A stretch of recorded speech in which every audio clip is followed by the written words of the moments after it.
Welcome back to another episode of Build Your Body and Mind podcast. I'm your host, Coach Gill, and today we're exploring how embracing minimalism can bring newfound fulfillment and joy to those over 50. In a stage of life where priorities shift and perspectives evolve, the principles of minimalism can guide us toward a simpler, more intentional way of living. Hi again, everybody. This is Coach Gill. As we enter our 50s and beyond, many of us find ourselves reassessing what truly matters in life. We may have accumulated years of possessions, memories, and responsibilities, but amidst it all, we crave a sense of clarity and purpose. That's where minimalism comes in, offering a pathway to shed the unnecessary and rediscover what brings us true contentment.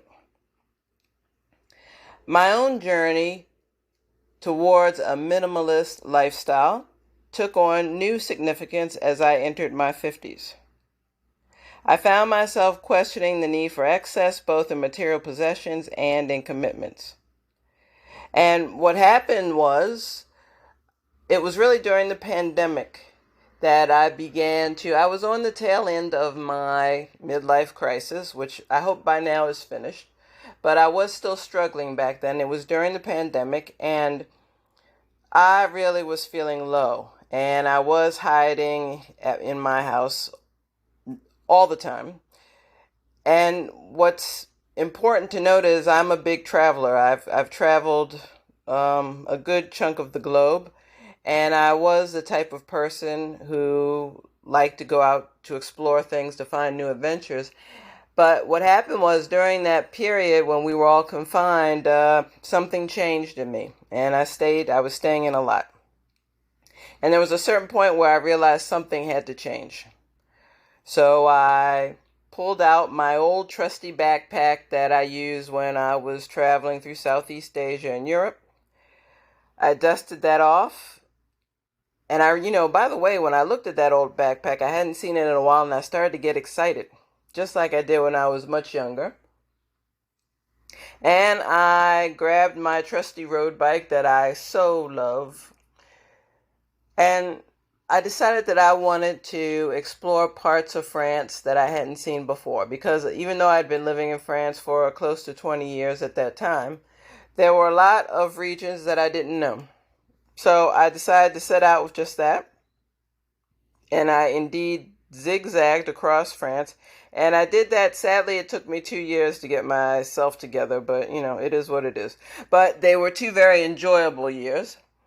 And what I realized inadvertently, the plan wasn't to embrace a minimalist lifestyle. The plan was to clear my head and decide what I wanted to do next. But in doing that, I did realize that I didn't need a lot to be happy as far as material possessions. And part of what was driving my midlife crisis, at first, like I said, it was what is my life going to be in the second half? But I'll admit that part of what was bothering me is I am an only child, and I'm very close to my mother. And my mother is 84. So what was bothering me as well was thinking about being there for my mother during this difficult period where our parents age, and we know ultimately they will die, and then my life after my mother died. And all of these things really were bothering me. But during those 2 years, I had a lot of difficult conversations with my mother, and there came a certain point where I was going to have to make changes. And what that meant was we decided I'd be spending more time with her. And that kind of depressed me. Even though I love spending time with my mother, she's my favorite person, you know that you're still approaching the end. The years are numbered. So what ended up happening was, right now I'm in the United States spending time with my mother. But before that, we both decided that we didn't know what was going to happen, and we still had a lot of unknowns that had no answers. But we did know one thing was certain: we would both have to declutter. we would have to streamline our lives more just for the physical things. So I'm here with my mother right now. And by the way, my mother is not sick. She's living. She's got a whole lot of gusto left. It's not like that. But I'm here now with her, and we have been decluttering for the past 4 months, and sadly, there's still a lot to do. And I've made a list of all the things that I want to get out of my life at my place in France, and I'm going to return there in a few weeks to do so. But already there's this feeling that weight is being lifted off our shoulders, as well as I've also decided, since I've been here with my mother, to have the courage to think about what my life will be like post-mother. And in doing that, I feel better. Nothing is going to prepare me for when my mother dies. It's painful for everyone, and I know that I will not escape that pain. But trying to develop a plan is helpful. And where this is leading is, like I said, one of the first steps is simplicity, simplifying my life and my mother's life as well. And what you should know is, of the core principles of minimalism is simplicity, that's first, intention and purpose. And we'll just stick with those for now. So already with simplicity, I just discussed how I got rid of things, but doing that, when we talk about minimalism, it's much more than decluttering. So minimalism empowers us to prioritize our time, energy, and resources on the things that truly enrich our lives. So by decluttering our physical space, we create room. But we also need to declutter our mental space. And what I suggest is, first, like what I did, I started out with the obvious things. So they're just some things we don't need anymore, we don't want anymore. So the first step to simplifying things is sorting out what the sentimental things are, what we're going to do with those, the things we just don't need anymore or want anymore. That's first. But don't forget, there's also digital clutter. So even clearing out your emails, deciding, minimizing how much time you're going to spend on social media or in front of a screen. Digitalizing files that are important but you don't need to keep. So there's digital clutter. And then there's also mental clutter. And I do find that once you start getting rid of all the physical clutter, it's a little bit easier to create room for space in your mental, in your mental storage. So creating room for greater clarity, peace, and joy. So with this, once we've created space to think, next comes intention. And one thing that I did, and I've done for some time, and I didn't realize that was minimalization. But one thing I did was just coming up with an attitude where I'm grateful, or cultivating mindfulness and gratitude. This is the key, or one of the keys towards intention, setting boundaries, saying no to more of the things that you don't want to do, and saying yes to the things that are most important to you. Thinking more about quality over quantity in all aspects of our lives. If you make space in your physical and mental realms, if you start to think about what you're grateful for, and keep out all of the activities, or push away the activities that don't serve you, you then have the space to think about what's most important to you. You have the space to isolate your values.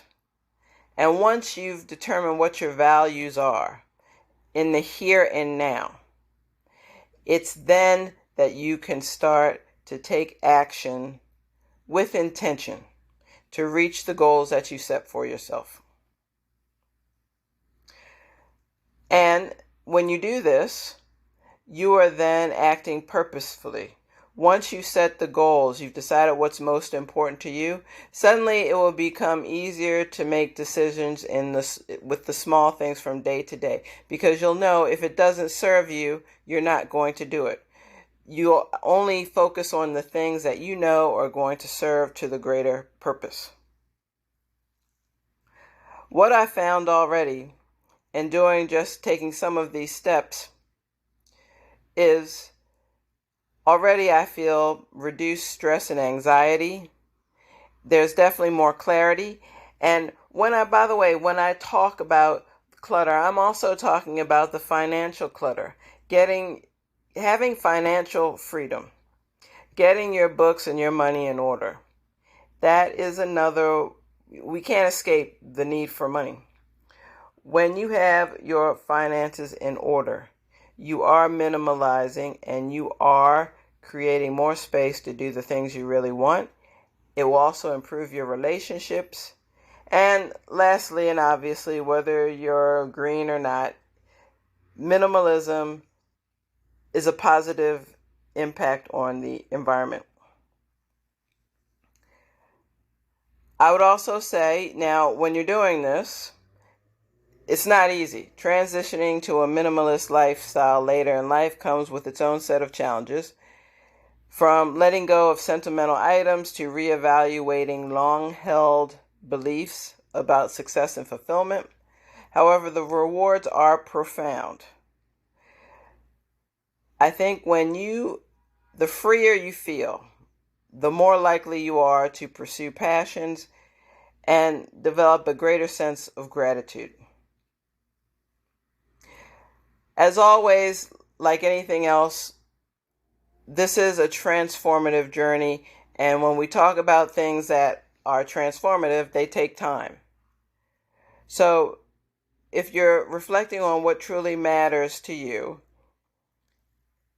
I would say the first step is don't worry about the end if you don't know the end. The first step is to do what I said, do the obvious things first. So do the obvious things or the bigger chunks. That is, well, I no longer need this couch, let's get rid of it. Or, I have old costumes from Halloween parties that I went to in 1980. Get rid of those. Start getting rid of the things that are just obvious. And sort of work your way, wind things down to the more specific things. And through just that action, more answers will come. As we wrap up today's episode, I encourage you to embrace the principles of minimalism as a pathway to greater fulfillment and joy in this next chapter of life. Thank you so much for joining me on this journey towards a simpler, more intentional way of living after 50. Until next time, stay mindful, stay inspired, and stay minimalist.